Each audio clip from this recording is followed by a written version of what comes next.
a todos. Primeiramente, até agradecer, né? Agradecer a presença, né, dos colegas que estão aqui assistindo. Estamos hoje aqui, gente, falar um pouquinho aí sobre a cláusula rebus sic stantibus, né? Quem está aqui conosco é o doutor Pedro Lug, doutor Gilberto Facchesi, professor da Universidade Federal do Estado do Espírito Santo, mestre e doutor em Direito, uma das maiores autoridades do setor de contratos aqui do Estado. Já eu antecipo, porque eu li o texto dele e fiquei encantado, tá? E quem está aqui também conosco é o mestrando em Direito, doutor Pedro Lug Sperandio, que, além de ser mestrando, excelente advogado, ele também é membro da Comissão de Direito Imobiliário aqui da nossa OAB Espírito Santo. Estou puxando aqui no celular aqui, porque eu tinha postado. Hoje nós vamos falar sobre o papel da cláusula rebus sic stantibus em tempos de Covid-19, uma antiga solução para um novo problema. Eu fiz uma leitura do texto do Dr. Gilberto Facchesi e Silvestre e eu ouvi uma coisa diferente, porque, na verdade, grande parte dos doutrinadores, professores e palestrantes que vêm hoje fazer live, eles conversam muito sobre a questão envolvendo a base negocial do contrato, teoria da imprevisão, doutrina da frustração, dentre outros, né? Questão envolvendo o Código de Defesa do Consumidor. E aí eu deparei com esse texto aqui, doutor Gilberto, que o Pedro, que é aluno também lá dele da Universidade Federal, né, Pedro? Ele passou, eu falei, calma aí, ele está pensando fora da caixinha, mas, na verdade, dentro da caixinha, né? Eu estou pensando em uma questão, em uma tese tão antiga quanto o direito romano, se é isso que consta, né?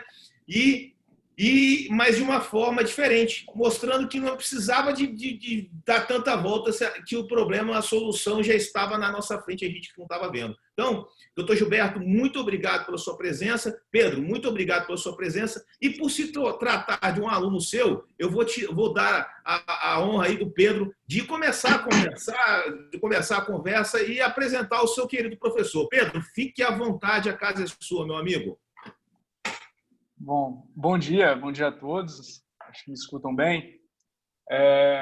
Primeiro, agradecer o convite, aí, essa oportunidade de estar aqui hoje conversando com todos os advogados que estão nos ouvindo e demais também, ainda que virtualmente. Bom, as apresentações já foram feitas, né? Professor Gilberto Facchesi, para quem não sabe, agradeço ao professor Facchesi por ter cometido um erro, na realidade. Um erro de ter me aceito no programa de mestrado. E especialista na área de direito civil, ele dialoga muito bem com essa matéria, escreveu tese de doutorado a respeito da função social dos contratos, então sabe muito bem do que está falando, tem um bom diálogo também com o direito processual. Portanto, hoje aqui eu estou muito mais na posição de ouvinte, de trazer muito mais dúvidas do que certezas. Mas, de toda forma, o que eu tenho visto, se eu puder fazer um breve introito, uma breve apresentação, o que eu tenho visto, eu tenho acompanhado pelo noticiário jurídico, enfim, que a pandemia ela é um problema empírico, tá? Só que ela ainda carece, talvez, de um enfrentamento por parte dos profissionais do direito e, sobretudo, a advocacia, né? Que é essa primeira barreira, é quem faz essa primeira triagem, né? Quem está ali nas trincheiras, a quem compete essa postulação em juízo, a formulação das teses, mas, logicamente, os demais profissionais, as demais carreiras, seja auxiliares de justiça, né, judiciário, promotores, procuradores, eu vejo que ainda é tratada com pouca cientificidade o tema. Se vê muita aplicação de equidade, muitas das vezes, sem um tratamento um pouco mais dogmático. E daí surge a importância, né, da doutrina, né, da academia. E o professor Gilberto escreveu recentemente um artigo científico, né, que foi publicado, periódico, né, a importância desse tratamento um pouco mais dogmático para trazer um pouco mais de racionalidade, né? de aceitação, de segurança jurídica no tratamento do tema. Sobretudo na tutela das relações imobiliárias, contratuais, né? que é o que nos atrai aqui hoje, né? Principalmente. Mas se eu puder fixar algumas premissas iniciais, eu acho que para poder iniciar esse nosso diálogo, o que eu tenho visto, assim, eu acho que é incontroverso a essa altura, que a Covid-19 e essa situação de isolamento social, ela se configura um evento aí superveniente, imprevisível, que gerou um impacto econômico e financeiro muito grande. E aí, como o professor Gilberto até coloca no texto dele, não só econômico, como também se denota efeitos colaterais psicossomáticos. Né? As pessoas ficam doentes, se submetem a tratamentos, ficam internadas. Então, gera uma série de consequências na relação ao cumprimento desses contratos que foram firmados anteriormente à situação de pandemia. Né? Portanto, me parece que é sim, um fato extraordinário e imprevisível, ao menos para esses negócios jurídicos que foram, como eu disse, celebrados anteriormente à pandemia.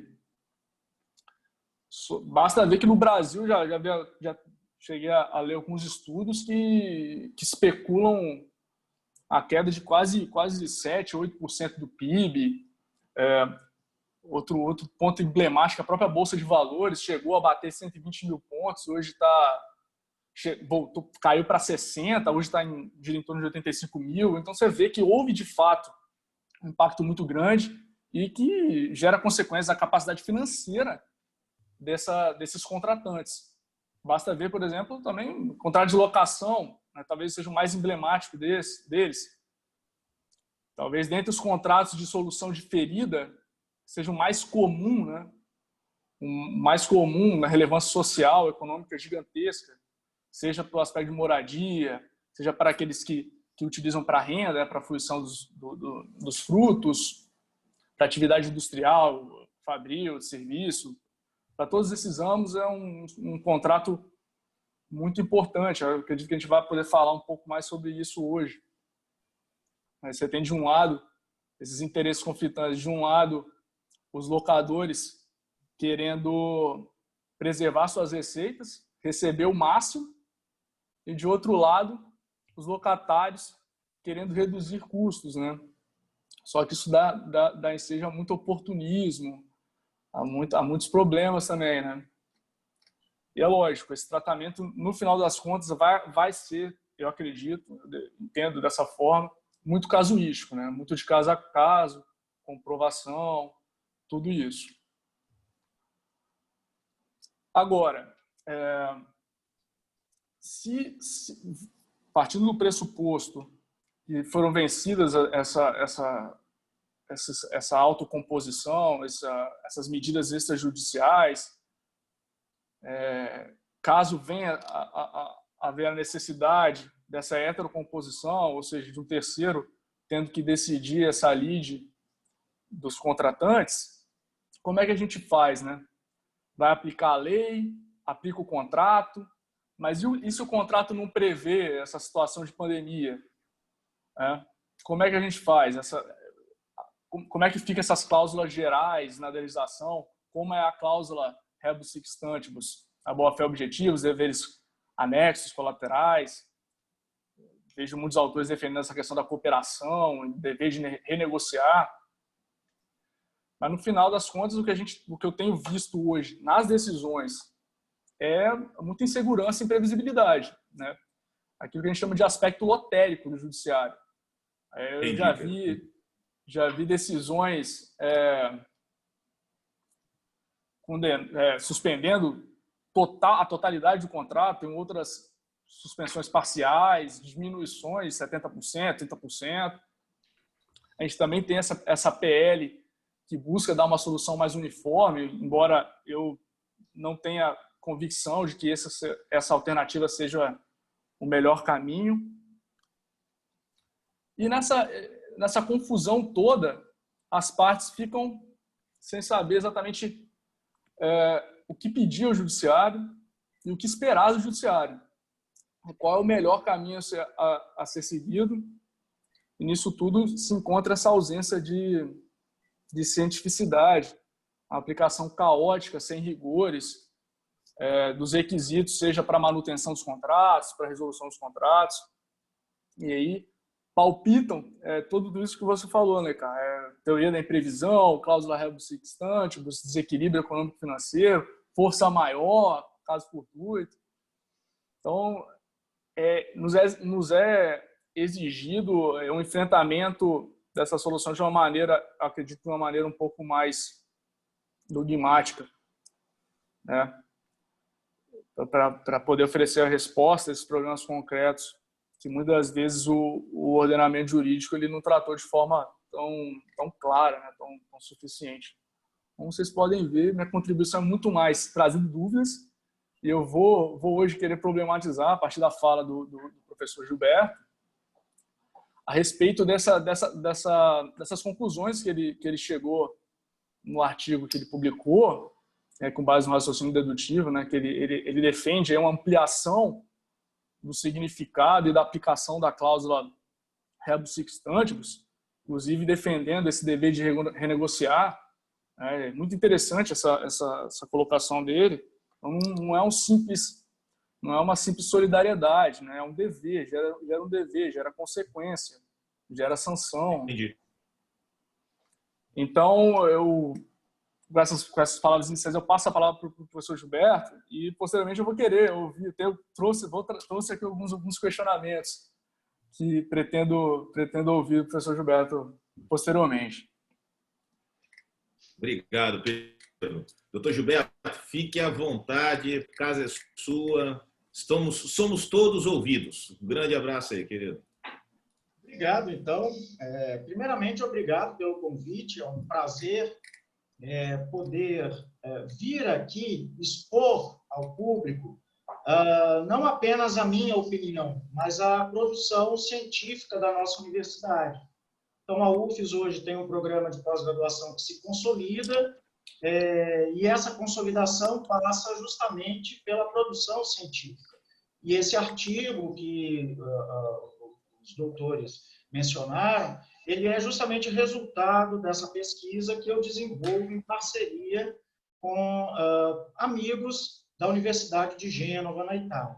Então, foi um artigo, uma pesquisa escrita a partir desse intercâmbio cultural e acadêmico que recentemente, inclusive, resultou em um evento próprio que nós poderíamos talvez repetir. Já até dei a sugestão ao doutor Ferrugini de trazermos esses italianos para também falarem sobre como a Itália está enfrentando esses problemas contratuais.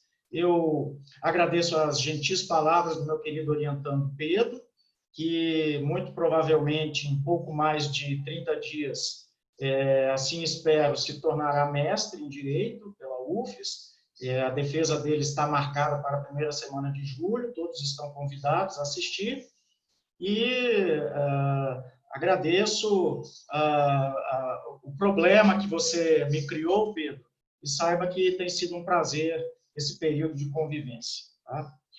Bom, o que eu vim fazer aqui hoje? Eu vim falar de coisas antigas. Eu sou casado com direito, mas amante da história, e principalmente a história de Roma.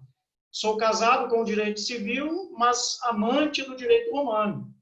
E, na minha opinião, inclusive, talvez seja até um erro falarmos direito civil, porque o correto seria falarmos direito romano atual, porque tudo que nós temos hoje são, na verdade, repercussões atualizadas daquilo que sempre existiu há quase 2000 anos, que os romanos criaram, os jurisconsultos romanos criaram. São várias as soluções para vários problemas jurídicos que nós encontramos naquilo que a gente chama de passado, mas que é um passado presente até hoje nas instituições jurídicas. Logo que surgiu esse problema envolvendo a pandemia de Covid, eu acabei pesquisando sobre quais seriam os possíveis problemas envolvendo os contratos cíveis e mercantis, Portanto, eu não analisei os contratos de consumo, eu analisei somente os contratos empresariais e cíveis, que são aqueles que nós conhecemos do Código Civil, e eu fiquei imaginando quais seriam os problemas que surgiriam e como solucionar esses problemas. Evidentemente que eu cometi aquele vício que todos devem ter cometido, que foi o de recorrer aos artigos 317 e 478 do Código Civil, que falam da teoria da imprevisão, né? Existe uma discussão doutrinária se é teoria da imprevisão, se é teoria da onerosidade excessiva, ou se seria uma teoria sui generis, que casou as duas. Pelo que eu verifico dos meus estudos, seria esse tertium genus que existe no direito brasileiro, a nossa jabuticaba, né? Mas eu verifiquei que, seja pelo 317, seja pelo 478, não será o caso de aplicação, de revisão ou resolução contratual decorrente ou com base, com fundamento, com spec legal nesses dois artigos. Porque esses dois artigos, eles exigem manifesta desproporção nominal entre as prestações de ambas as partes. Então, em primeiro lugar, eu preciso ter um contrato comutativo, em que há um equilíbrio prestacional, né, contra a prestação, né, no sinalagma, e eu tenho que ter esse equilíbrio, ou seja, ambas devem corresponder em termos de valor patrimonial. Pois bem, a aplicação dos artigos 317 e 408 requer que o fator extraordinário e imprevisível torne mais elevada uma das prestações, aumente o valor de uma das prestações. Então, por exemplo, se uma prestação era R$1.000, ela teria que passar a ser R$2.000. E isso não está acontecendo com os contratos. Se nós pegarmos o exemplo do contrato de locação, que foi o aventado por Pedro, nós vamos perceber que o valor do aluguel permanece o mesmo. A pandemia não alterou o valor do aluguel, não tornou o aluguel mais caro, tornou o aluguel mais oneroso para mim por causa de problemas subjetivos, porque eu perdi meu emprego, porque minha renda diminuiu, porque a inflação reduziu o valor da minha renda, porque, por exemplo, o meu negócio está fechado, ou seja, são problemas meus, mas a prestação, o valor do aluguel a ser pago permanece o mesmo.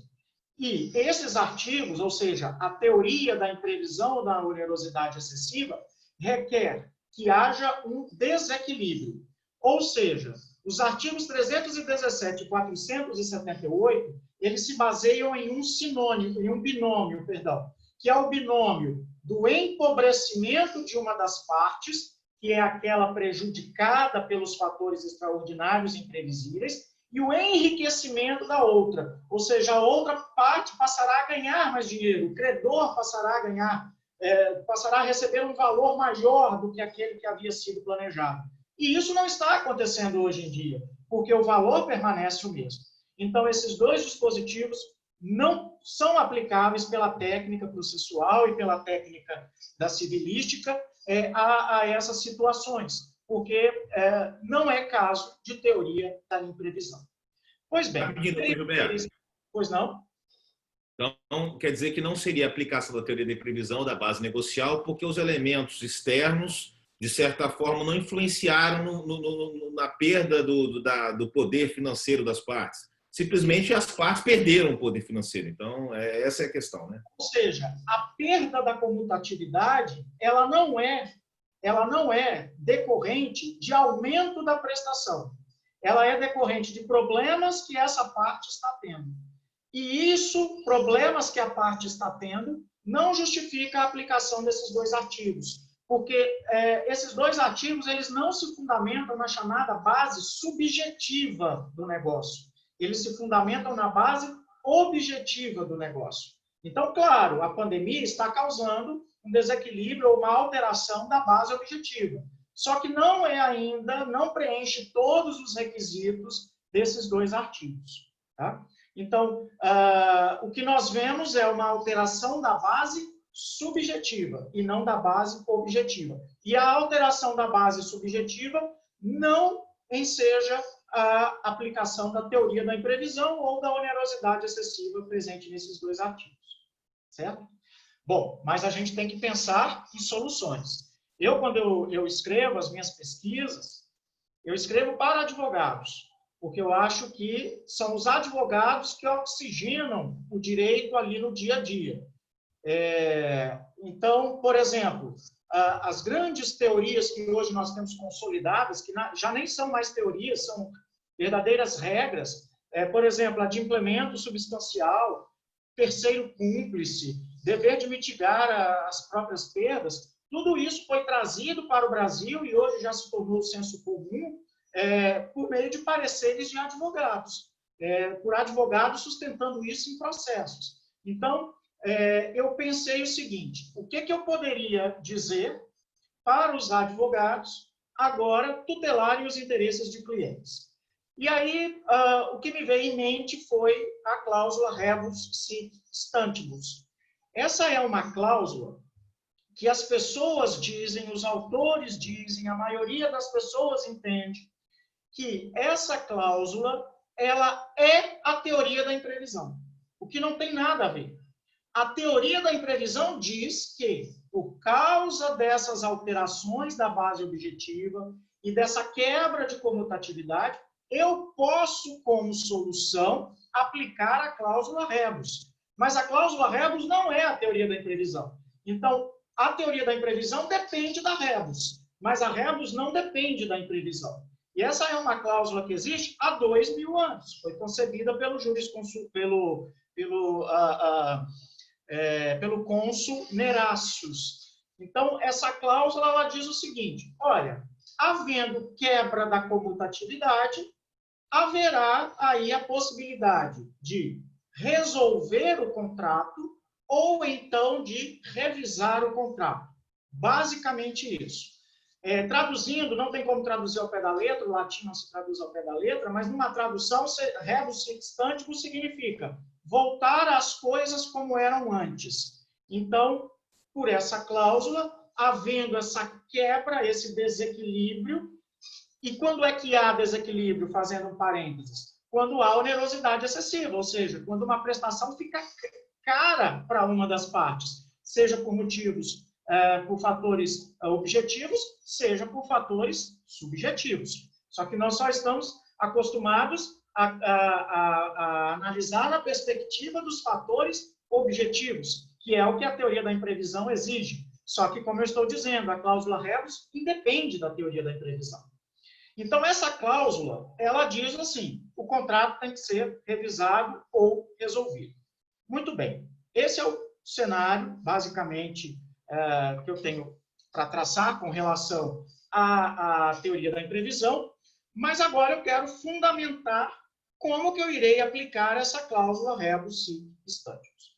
E ela se fundamenta em algo que provavelmente é senso comum para todos, que todo mundo aqui já deve estar cansado de ouvir, que é a boa-fé objetiva. Só que prestem atenção, por favor. É um erro acharmos que a boa-fé objetiva é um princípio. A boa-fé objetiva não é um princípio. O princípio que existe é a eticidade. E da eticidade decorre a boa-fé, que não é um princípio, mas uma cláusula geral que parece ser um princípio. É aquilo que Aulis Arnio chama de regra com caráter de princípio, ou regra que parece princípio, mas não é um princípio. E isso é muito bom, que fique claro e esclarecido, porque hoje é um problema essa aplicação aos casos concretos dos princípios, que são conceitos extremamente vagos, e que eu posso ter um conceito de princípio, Ferrugino outro, Pedro outro, cada um de vocês, sobre determinado princípio, pode ter uma ideia diferente. Então, esse é o problema hoje do direito. O nosso direito brasileiro está morrendo aos poucos, as pessoas não percebem isso, eu sou bem crítico com relação a isso, Pedro sabe, mas o nosso direito está morrendo porque justamente a gente ficou vangloriando tanto a aplicação dos princípios que eles se tornaram tudo e nada ao mesmo tempo. Mas, enfim, retornando aqui à boa-fé, ela é uma cláusula. e ela é uma cláusula que todo contrato tem, mesmo que não esteja convencionada e não esteja escrita. Quando o artigo 422 do Código Civil, vou ler aqui, ó, artigo 422, os contratantes são obrigados, é um dever, aguardar, assim na conclusão do contrato, ou seja, no momento em que ele é celebrado, como na sua execução, ou seja, durante a sua pendência, os princípios da probidade e da boa-fé. Vejam, todo contrato tem uma cláusula que não está escrita, que é a cláusula da boa-fé. É uma cláusula que diz como eu devo me comportar em relação à outra parte. A cláusula que diz como que os contratantes devem se comportar perante a sociedade é a função social do contrato. A boa-fé é restrita à relação parte-parte, credor-devedor, né? Parte contra parte. Ela é restrita à relação entre eles e ela fixa uma série de deveres. Basicamente, a cláusula geral da boa-fé é para fixar deveres para as partes. Informação, probidade, correção, coerência e, principalmente, o dever de ajudar. Por incrível que pareça, existe um dever de uma das partes para com a outra de se ajudarem, porque o objetivo da eticidade, que é um braço do princípio da solidariedade, é que o contrato seja bom para ambas as partes. Quando um contrato comutativo é celebrado, sinalagmático, esse contrato deve ser bom para ambas as partes. Pois bem, então todas as partes devem cooperar entre si. É isso que diz a boa-fé. E diante do desequilíbrio contratual que uma das partes está sofrendo, essa outra terá que ser compreensiva. Essa outra tem o dever de colaborar com essa, porque senão o contrato não será bom para ela. E pelo princípio da solidariedade, o contrato tem que ser bom para ambas as partes. Não sou eu que estou dizendo isso. Quem diz isso é o próprio direito.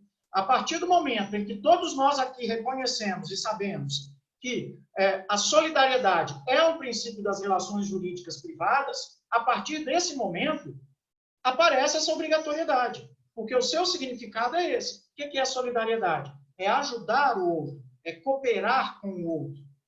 Bem, seguindo no meu raciocínio, então, eu fui ver como que a boa-fé poderia levar à solução desse problema de desequilíbrio, que é um desequilíbrio pessoal, né? É um desequilíbrio pessoal. Primeiro deles, solidariedade. E segundo deles, um princípio que também vem lá do direito romano, que o nosso direito do consumidor adotou desde quando foi projetado o Código, e que, ao passar do tempo, também foi sendo aplicado às relações civis, que é o princípio do chamado favor debitoris. Na Roma Antiga, o contrato ele era resolvido, os problemas de inadimplemento eram resolvidos entre as próprias partes. Se esse indivíduo aqui, o devedor, não cumprisse com a obrigação dele, o credor poderia tomar medidas de constrição física contra o devedor. Poderia mutilar, né? Na verdade, não é nem amputar, é mutilar um membro, poderia até mesmo escravizá-lo por causa de dívidas. Então, toda vez que houvesse um problema a ser resolvido, toda a interpretação era favorável ao devedor, para que ele não pudesse sofrer sanções físicas em razão do inadimplemento. Foi aí que surgiu esse princípio do favor debitoris, ou seja, favorável ao devedor. Com o passar dos anos, esse princípio passou a significar favor deboli, ou seja, favor debilis. Eu irei proteger aquela parte que está mais fraca no contrato. Pois bem, a partir do momento em que a solidariedade se tornou um dos princípios fundamentais do Código Civil de 2002, automaticamente esse princípio ressurge e passa agora também, além das relações consumeristas, passa também a incidir sobre as relações civis. Vejam, por exemplo, o princípio do melhor interesse do menor nada mais é que a proteção do favor debilis. É a proteção de uma parte débil, de uma relação que é a relação de filiação. O trabalhador, por exemplo, por que o empregado tem a proteção especial no direito do trabalho? Porque ele é uma parte frágil.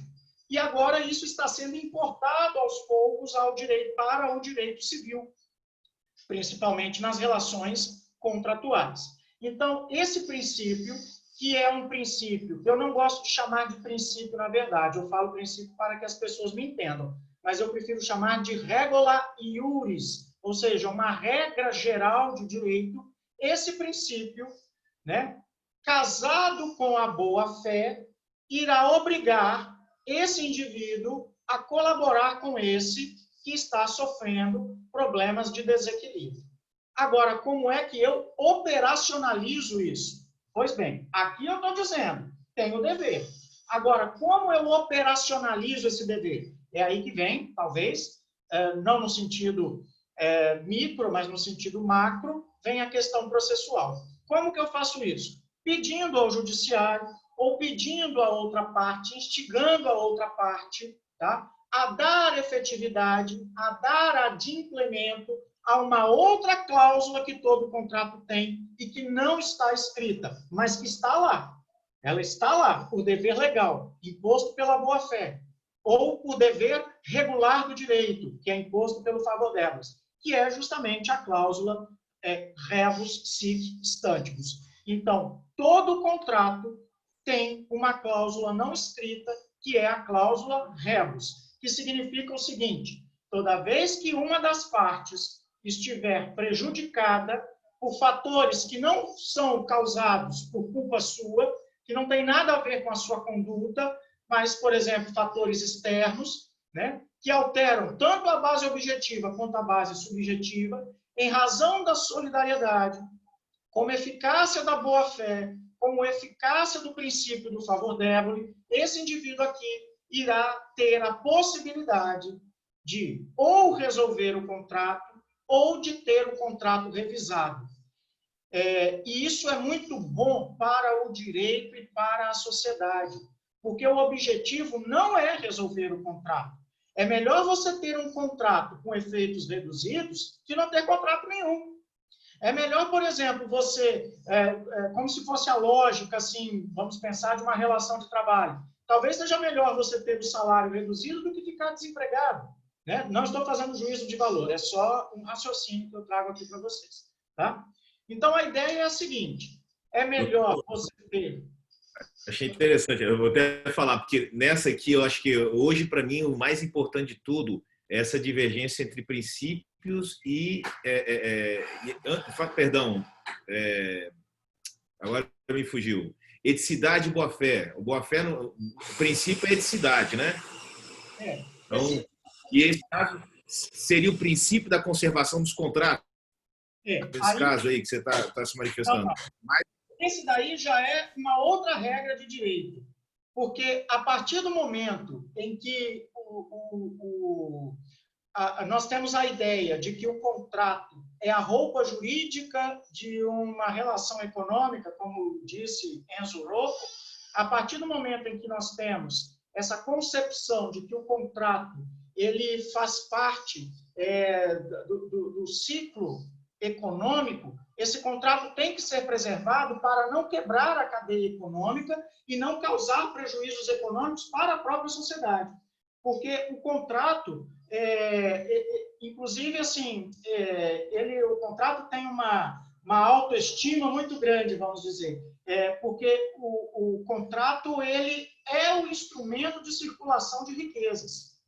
Por causa disso, o contrato sempre vai ter um impacto econômico, umzinho que seja, sempre tem um impacto econômico. E aí, para que esse impacto econômico não seja negativo, mas positivo, é importante que os contratos sejam mantidos, que é o princípio do favor negócio. É chamado de princípio, mas eu, particularmente, prefiro chamar de regulae iuris, né? Então, essa regulae iuris, ela diz que, ao invés de extinguir um contrato ou deixar que ele seja inadimplido, é melhor você manter pelo menos o mínimo, porque aí ele vai, pelo menos, produzir o mínimo de efeitos econômicos. Bom, Então, a cláusula rebus, ela não é, o que eu defendi nesse artigo, a minha tese, é que essa cláusula, ela não é necessariamente atrelada à teoria da imprevisão ou da onerosidade excessiva. Essas duas, sim, dependem dela, porque foram duas teorias construídas para aplicar essa teoria, para aplicar essa cláusula, né? Mas, na verdade, o que eu sustento é que ela é um conceptário lógico da boa-fé.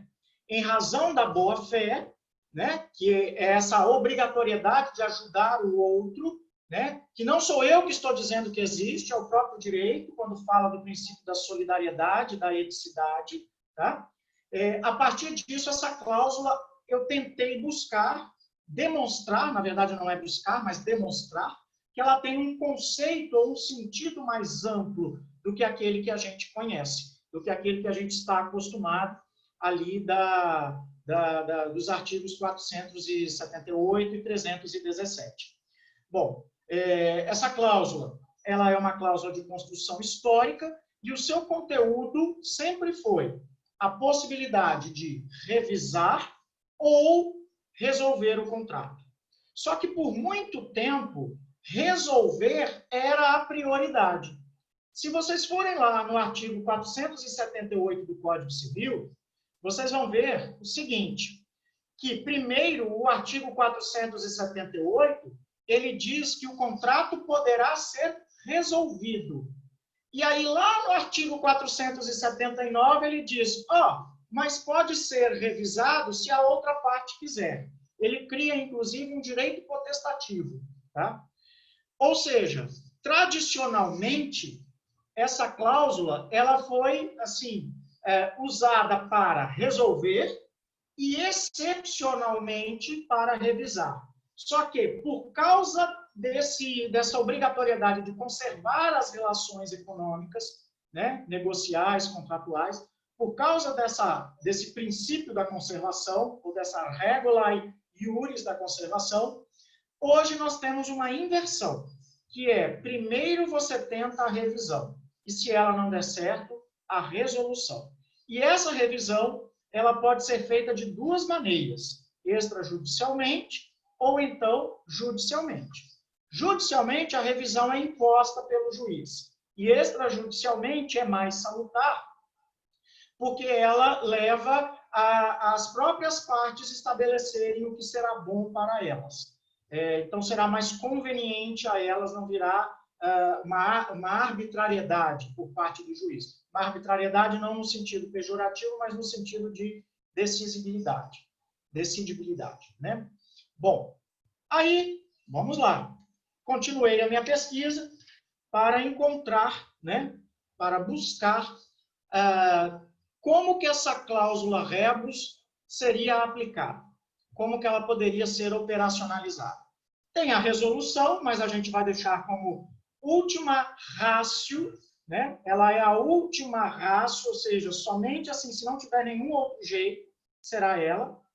E aquela que seria a primeira opção, a prima ratio, seria o dever de renegociar, que também é decorrente da boa-fé e da cláusula rebus.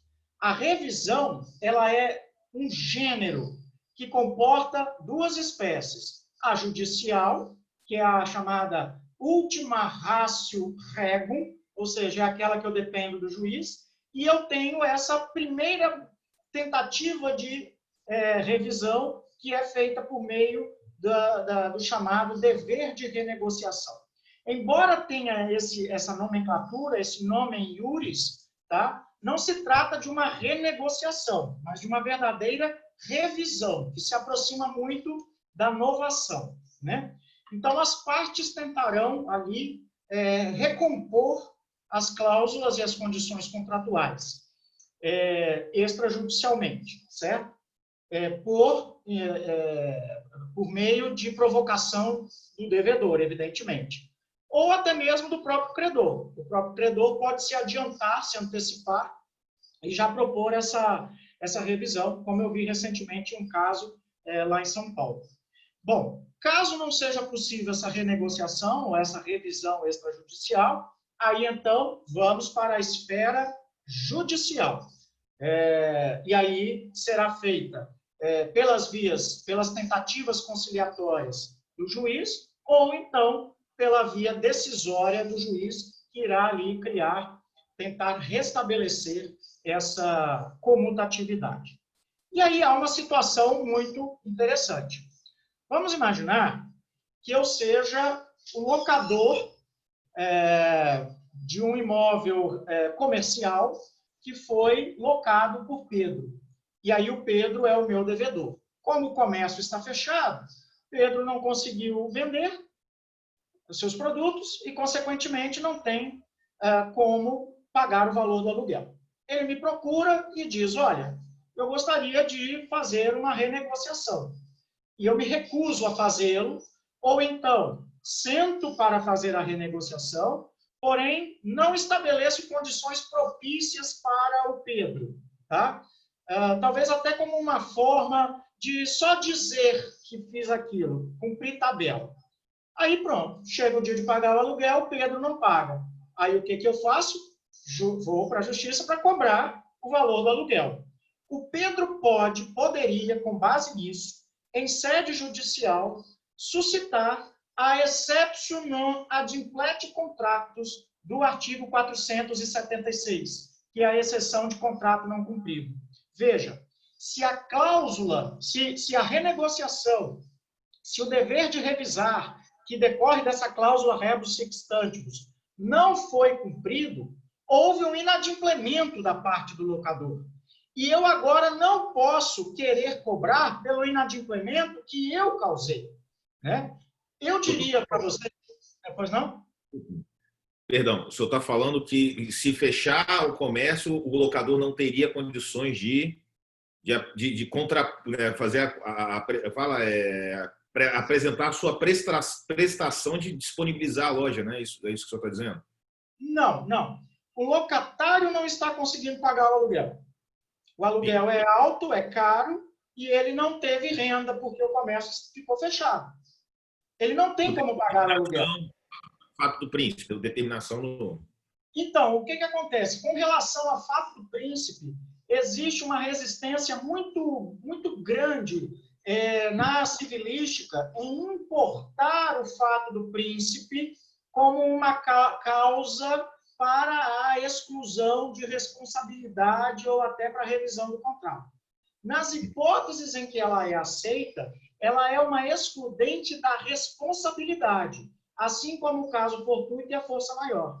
Só que eu só excluo a responsabilidade se eu tive o inadimplemento. Eu não tenho como excluir a responsabilidade se eu ainda não tive o inadimplemento. O Pedro não está com o aluguel atrasado. Então, ele não tem responsabilidade civil. Ele não está inadimplente. Aí eu não posso usar esses três elementos, porque eles são fatores de exclusão de responsabilidade e não fatores de revisão do negócio. Né? A revisão do negócio é só a cláusula rebus, e não a força maior, o fato do príncipe e o caso fortuito. Porque essas são hipóteses de excludente de responsabilidade, ou seja, eu preciso ter o inadimplemento. E eu aqui agora estou querendo evitar o inadimplemento, que é o que o direito quer, inclusive, até porque isso vai piorar mais ainda a situação do Pedro, que além do valor do aluguel, agora vai ter que pagar os consectários de mora também. Então, o Pedro não consegue pagar o aluguel, propõe a renegociação, eu não aceito, Pedro não paga, vou para o judiciário cobrar, certo? Chego lá no judiciário, cobro. O Pedro pode, em sua defesa, alegar a exceção de contrato não cumprido do artigo 476, porque ele diz, olha, aquele credor não cumpriu com a obrigação dele de sentar comigo e revisar para fazer com que o contrato fique bom para ambas as partes. Consequentemente, ele foi inadimplente. E agora não pode ele, inadimplente, querer que eu seja adimplente. Ele não pode me cobrar. Então, o Pedro não poderia... Não é que o Pedro não vai poder pagar, não vai ficar liberado de pagar. Um dia ele vai ter que pagar. Só que ele não será constituído em mora por causa disso.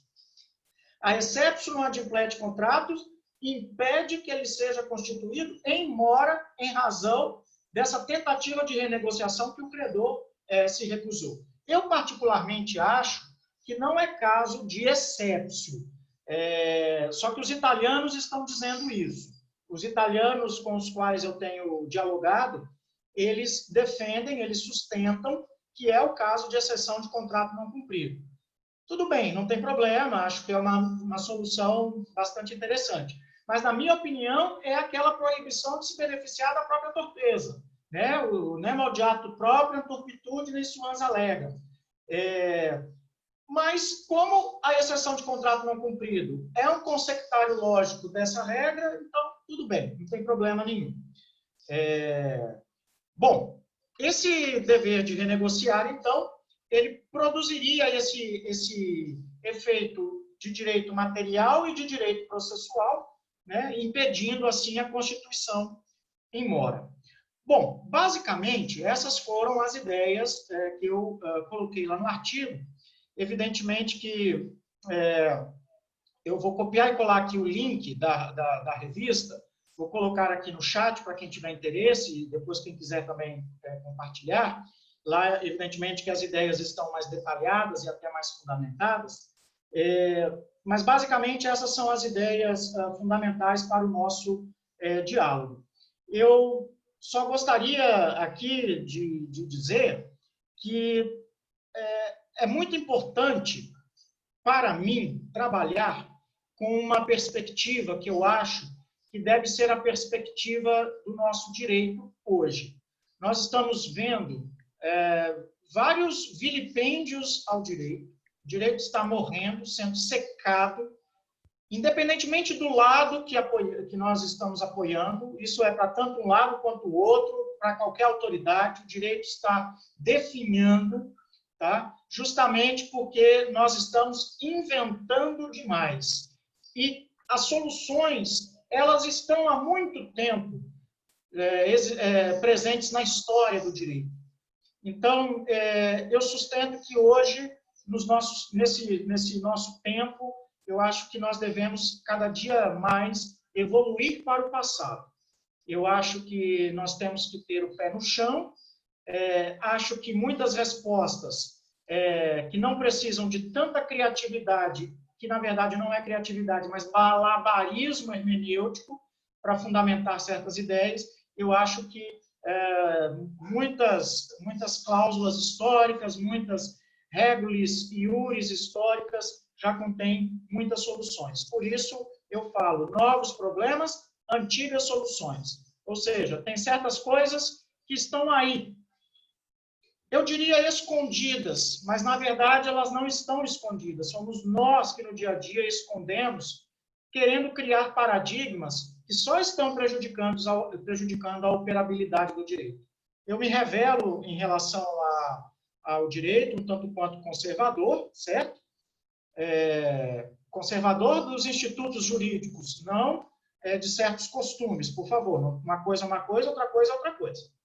Né? Mas, com relação aos institutos, eu sou conservador com relação a eles. E acho que nós podemos evoluir para o passado, usando o passado com os olhos do presente. Agradeço a oportunidade de me manifestar e de trazer aqui um pouco da produção da nossa universidade, do nosso mestrado. Doutor Gilberto, existe uma expressão que eu vejo muito assim, eu não assisto TV, eu leio muito livro e aí vejo, às vezes, canal de YouTube sobre algumas questões mesmo, e inclusive até de livros de literatura. Então, tem a expressão que a gente faz assim, ó, pá, parece que você explodiu a cabeça aqui, só não sei a do Pedro, né? Mas a minha já deixou aqui. E quando você ia falando, eu já comecei a puxar princípios. Para você ter ideia, eu li um livro do Humberto Ávila, que é um livro que fala sobre princípios, né? A teoria dos princípios de Humberto Ávila. E ele fala muito sobre essas questões, diferença de princípios, entre base, entre regras, entre normas. Ele diferencia cada detalhe, né? O Alexei também. E falei, gente, vou ter que voltar, porque você, de certa forma, doutor, me fez voltar a questões, a base da base da base, para depois a gente fala sobre as regras mesmo, entre normas, direito, código. Vamos falar do princípio lá atrás, vamos falar sobre base, sobre regras, sobre normas. Quando você falou essa diferença de eticidade e boa-fé, eu falei, meu Deus do céu. Foi até que eu comecei, falei, nossa, então a gente tem que evoluir um pouco mais, né? Nessas questões. Eu vou corrigir até o Pedro. Na verdade, vou fazer uma brincadeira, se me permite. Realmente, o senhor errou. Não era para ter sido o Pedro, não. Era para ter sido eu, seu aluno, entendeu? Ô, Pedro, brincadeira, tá, querido? O Pedro está com algumas perguntas aí, doutor Gilberto. Depois vou até pedir a gentileza do senhor, como eu sou eu sou um advogado meio aficionado às questões de base, principiológicas, eu gosto muito, algumas sugestões até de obras, né? Eu falei aqui Humberto Ávila, Alexia e tal, mas se o doutor puder me passar, eu ficaria muito feliz, tá bom? Pedro, fique à vontade. Lembrando que eu te falei, que eu falo com o Pedro, ele olha para a tela, olha para cá, foi Pedro, acostuma, adapta, que com o tempo você vai pegando o jeito, tá ok? Pedro, fica à vontade, doutor Gilberto. Temos perguntas aí, inclusive, mandar um abraço aqui para o vice-presidente da Comissão de Direito Imobiliário, doutor Fábio Alcuri, que mandou uma pergunta. E quem tiver perguntas a fazer, estamos à disposição, tá ok? Vamos lá, Pedro. Solta o áudio. Deixa eu soltar o áudio do Pedro aí. Pronto. Não, dizer que estou de acordo com a sua observação. Seria muito melhor orientado se houver essa troca. Não, foi muito esclarecedor essa manifestação do Gilberto, professor Gilberto. Se eu pudesse resumir, assim, uma tentativa de sintetizar esse pensamento, basicamente assim, o que está se defendendo é que há um direito da parte proveniente desse dever de renegociar e que, consequentemente, se há um direito aqui, do outro lado existe um dever jurídico que, obviamente, gera consequências, né? E aí, pelo que eu pude entender também da leitura do artigo, então, o que se defende é que essa parte, ao não renegociar, ao descumprir esse dever de renegociar, ela incorreria em mora. Consequentemente, haveria um inadimplemento, né, dessa parte. Consequentemente, a possibilidade desse que teve esse direito frustrado de invocar exceções como a exceção do contrato não cumprido, como você colocou. A minha grande preocupação, assim, já foi também externalizada também por você, que, lógico, esse é um esforço hermenêutico, né? Nosso código ele não deixa tão claro acerca da existência desse dever de renegociar. Inclusive, eu estava vendo em outros autores, fazendo uma análise de direito comparado, que pontuando, né, que em outros códigos esse dever de renegociar é expresso, né? Acho que na Romênia funciona dessa forma, em outras legislações isso está bem expresso. Agora, por exemplo, me surge muito uma preocupação que até onde vai esse dever de renegociar? Então,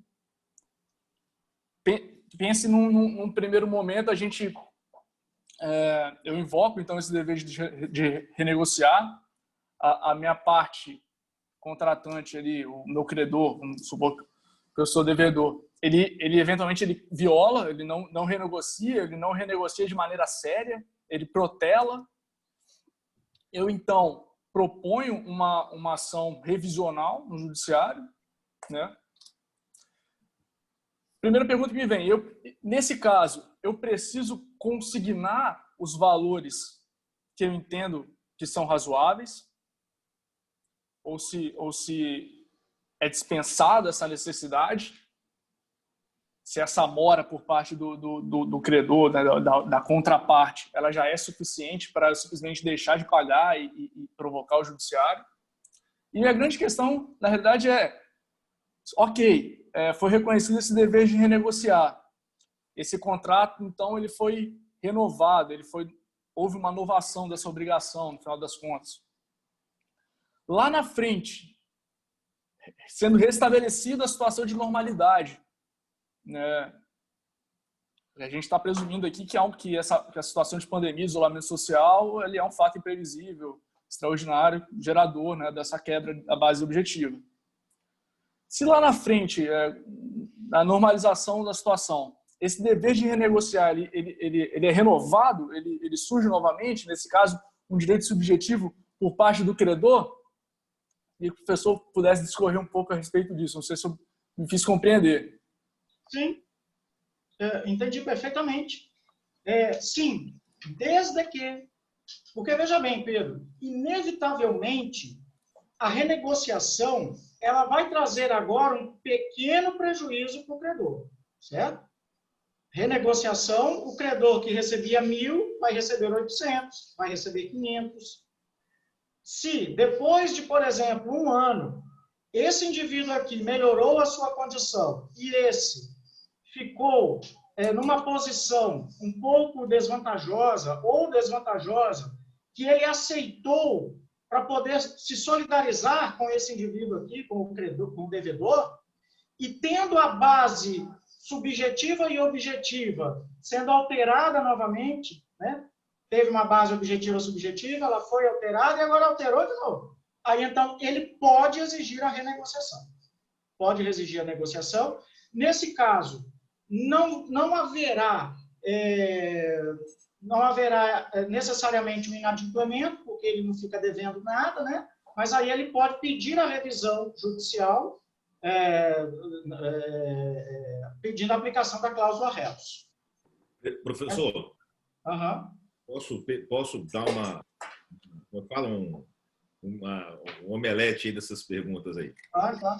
Poderia discutir isso falando assim, eu quero renegociar para poder haver, na verdade, duas questões. Primeiro, é o equilíbrio entre as partes, porque quando se volta ao status quo da revisão, então já aquele equilíbrio que se fez para baixo se altera agora para cima. Então, uma questão até de reequilíbrio entre as partes. E quiçá, vou exagerar um pouco aqui, tá?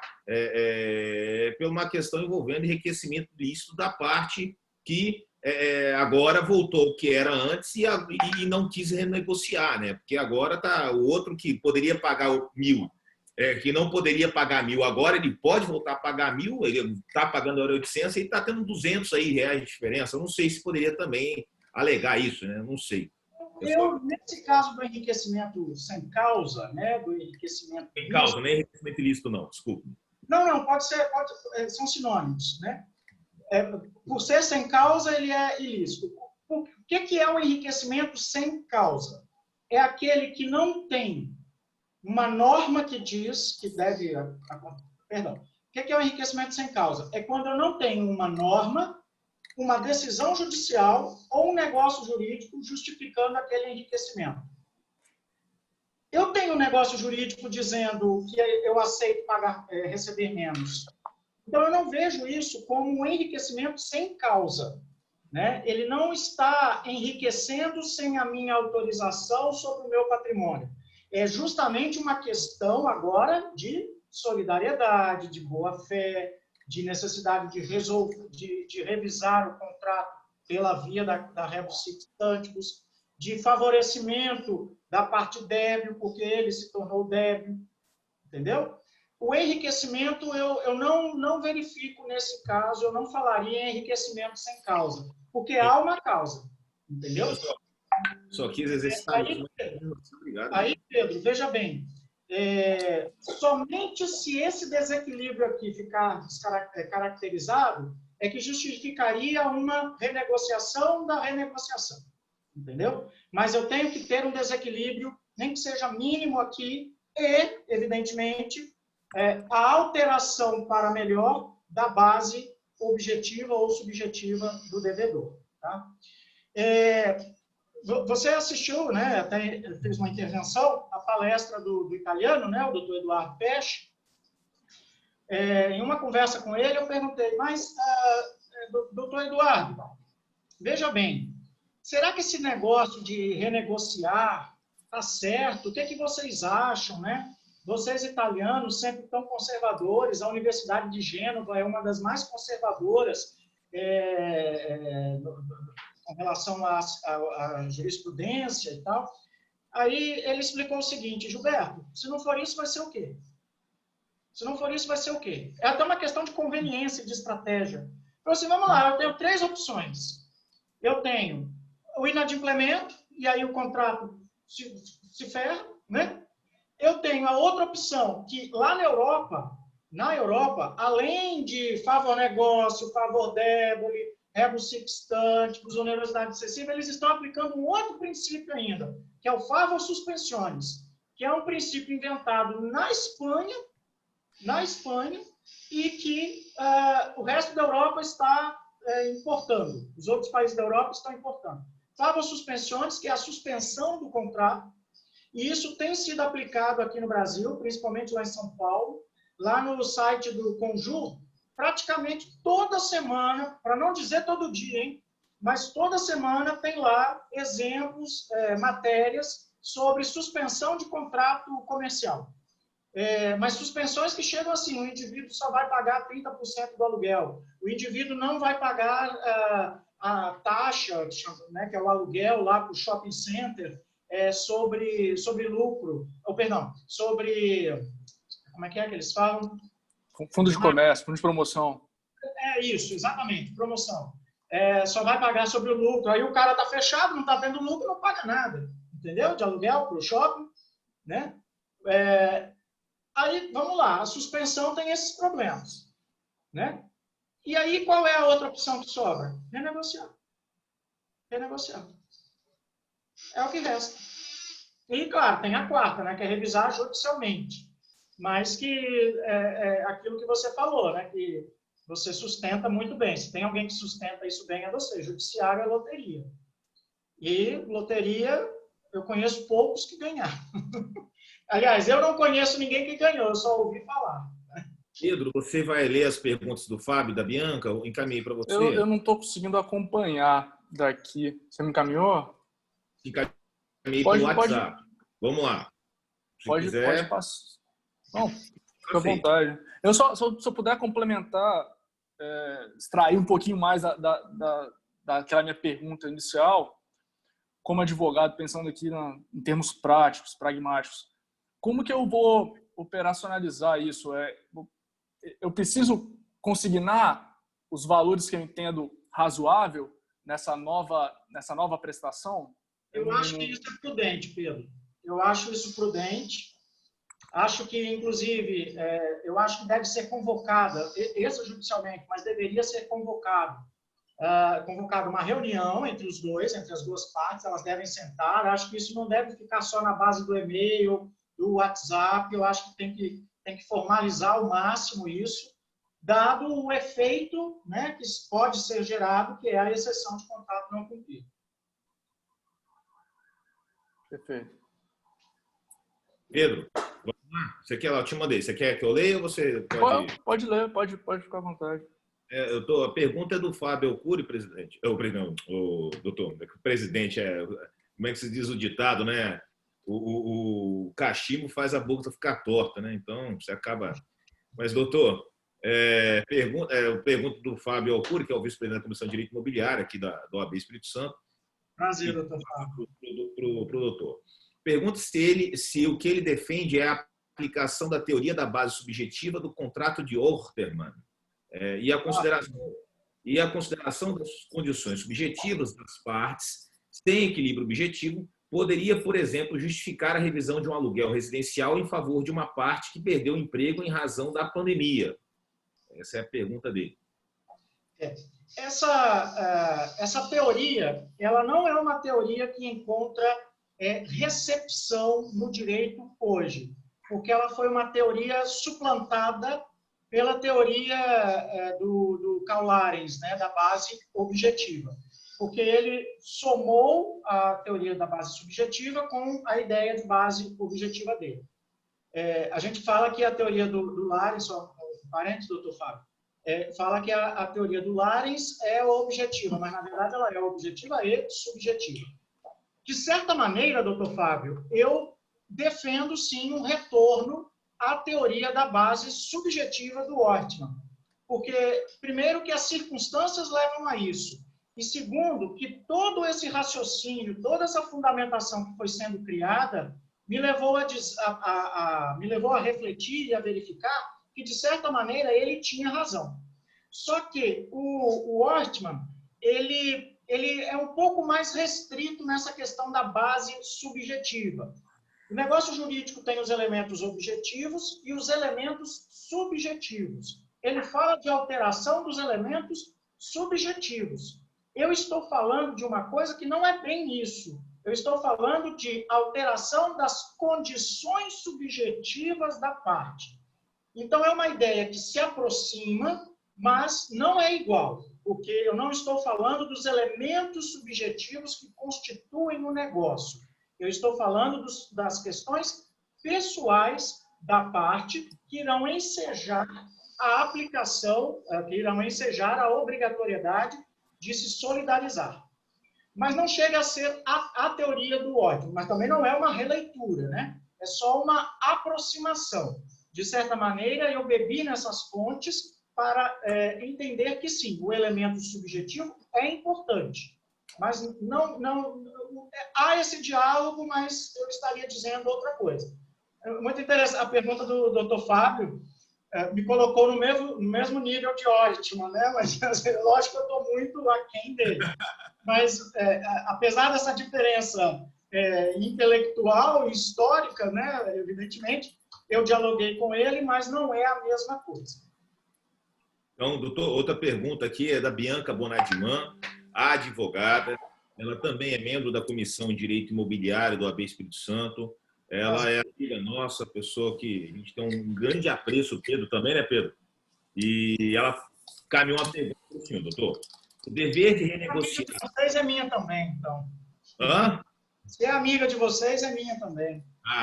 E que aqui a gente consiga manter esse relacionamento saudável e agradável, doutor. Muito obrigado mesmo. Obrigado. O dever de renegociar com a consequente atribuição de mora ao credor, que não aceitar a negociação, não nos levará a um cenário de insegurança jurídica? O que acha? Então, doutora Bianca, realmente, porque toda vez que a gente aplica princípios, regula iuris, a gente corre esse risco de insegurança, sim, realmente. O que nós devemos pensar e refletir agora é como diminuir essa insegurança. Por isso que, por exemplo, eu sugeri ao Pedro que fosse extrajudicialmente dada a maior formalidade possível a esse processo de renegociação. Agora, os riscos de insegurança, eu diria para a senhora, doutora, que são os mesmos da revisão judicial.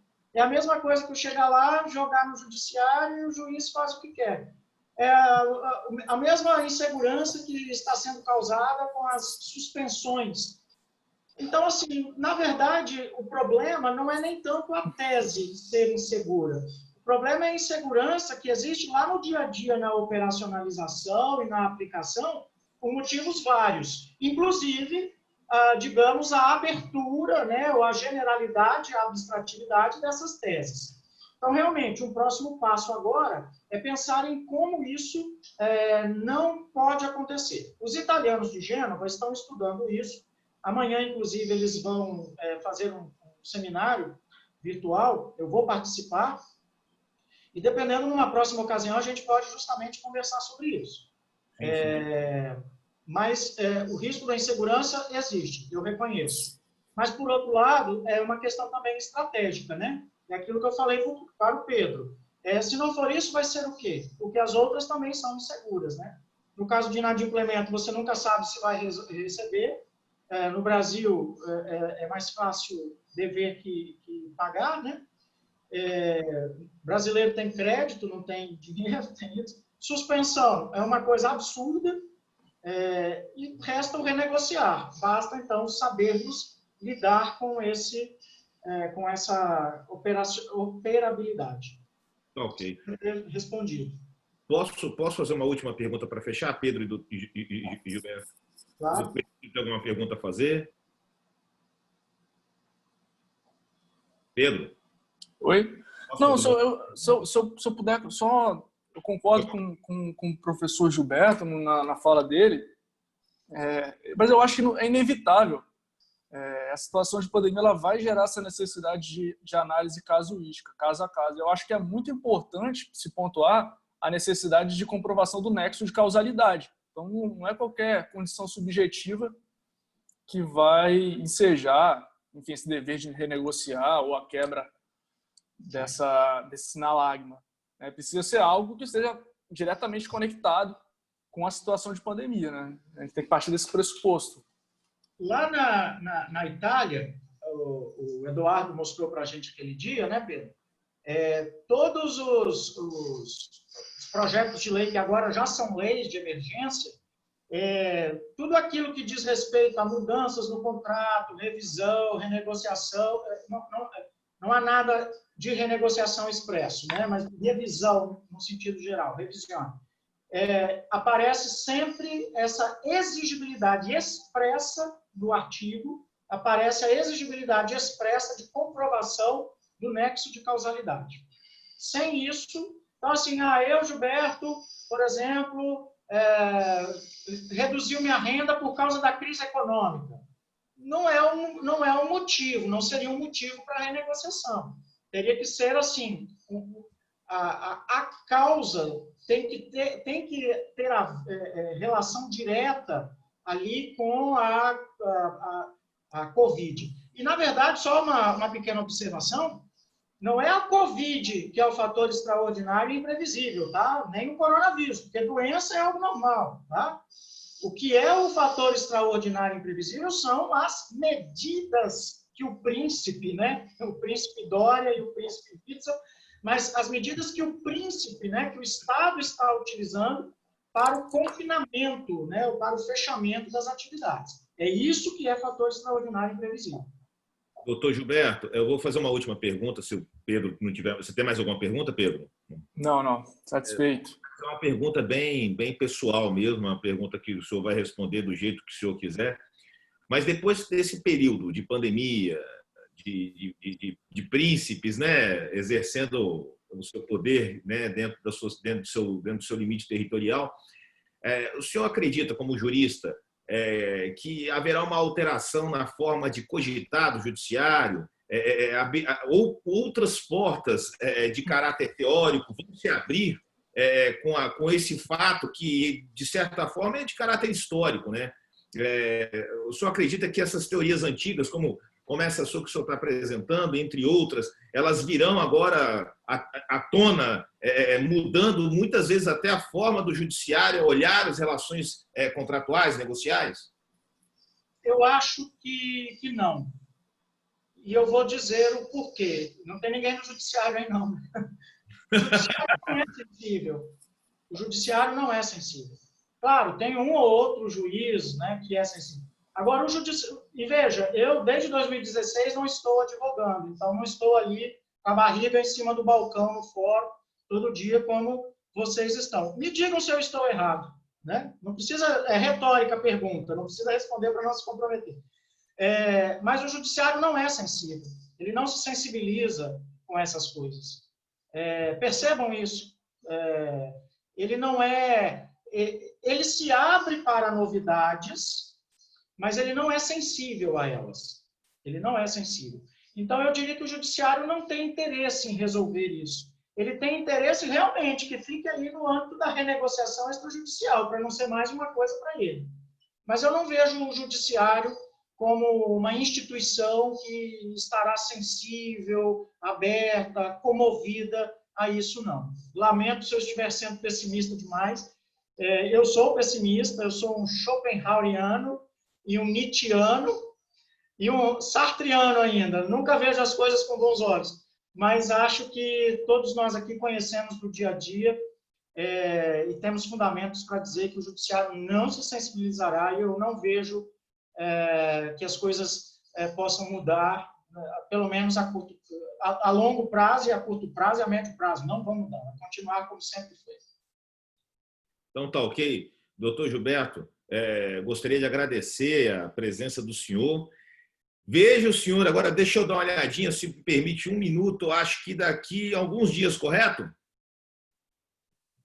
Esse dia está anotado aqui, ó, 1º/7, eu acho. É isso aí, nós nos vemos agora dia 1º de julho. Para quem não sabe, nós temos a série, né, Vícios do Negócio Jurídico, eu fiz um convite, até o Pedro, eu falei, Pedro, precisava o Pedro me apresentou o Gilberto, eu falei, Pedro, o que se a gente convidá-lo para estar nessa série aí? Pedro, acho ótimo. Então, na série Vícios do Negócio Jurídico, que está sendo transmitido pela ABTV, pela ESA, em trabalho conjunto com a Comissão de Direito Imobiliário, o doutor Gilberto estará presente no dia 1º de julho, né, falando sobre fraude contra credores. Às 10h30 da manhã, dia 1º de julho. Desde já, doutor Gilberto, agradeço ao doutor pela presença, por estar aqui conosco. Já agradeço antecipadamente para o dia 1º de julho. Pedro, agradeço a você por ter aberto essa porta, né? A porta de ter trago um profissional excelente que fez, explodir minha cabeça aqui, achando... Toda vez que eu escuto vocês, doutor Gilberto, juristas, professores renomados, eu vejo que eu preciso de estudar, acho que 24 horas por dia para conseguir chegar a esse nível. Então, é muito bom ouvir vocês. É muito bom mesmo, que eu aprendo e me sinto mais motivado ainda a estudar. Muito obrigado pela sua presença, Pedro. Em nome da comissão também, muito obrigado pela sua colaboração. Eu acho que assim você consegue ajudar os profissionais da área jurídica em todos os seus setores, seja advogado, juiz, promotor, que a gente engrandece de forma conjunta. Doutor, vamos encerrar aqui? Alguma colocação, doutor? Não, só agradecer mesmo o convite. Espero ter contribuído de alguma maneira com os colegas advogados, nesse momento que acho que está sendo difícil para todos, e principalmente para clientes que possam aparecer pedindo a ajuda de nós todos e de vocês principalmente para honrarmos o nosso juramento. Amém. Pedro? Eu também gostaria de agradecer o espaço e, bom, as expectativas, pelo menos as minhas, foram mais do que atendidas, né? O professor Gilberto sempre muito esclarecedor. Agradeço também você, presidente Alencar, por esse espaço, tá bom? Um abraço. Um abraço a todos. Um grande abraço. Ótima quinta-feira e fiquem com Deus, hein?